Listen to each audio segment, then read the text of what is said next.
Thank you, Mr. President. Warm congratulations on your presidency.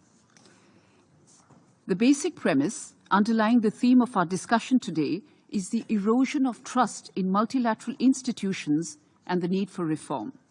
And it is indeed important for us to have an honest conversation on how to rebuild trust in multilateral institutions.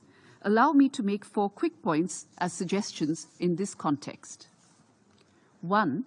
The UN Charter calls for resolution of any dispute through negotiation. Where there are bilateral agreements on ways to resolve any pending dispute between parties, the best way forward would be for the international community to recognize the existence of such means and encourage the same. We have seen several examples in the past where bilateral discussions and regional and sub-regional mechanisms have been more effective in achieving mutually acceptable solutions to resolving disputes. 2. With their deep knowledge of local factors and complexities, regional and sub-regional organizations, particularly in Africa, are uniquely placed to find better solutions to conflict in their respective regions.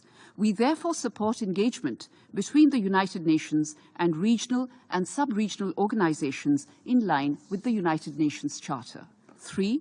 And in the context of peacekeeping, these forces need to be reconfigured to actively liaise with regional forces. It is equally important to build capacities and capabilities of potential regional partners as well as host states.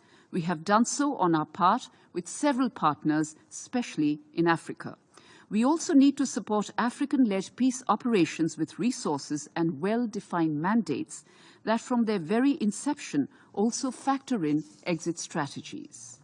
And 4, none of this would matter if we did address the elephant in the room, that we are unable to peacefully resolve disputes through the United Nations because its core body, this very United Nations Security Council, has been rendered ineffective.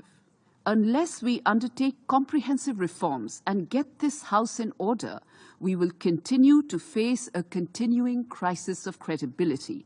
The new orientation for reformed multilateralism, which we advocate, which India advocates, flows from the idea that there cannot be genuine solidarity without trust.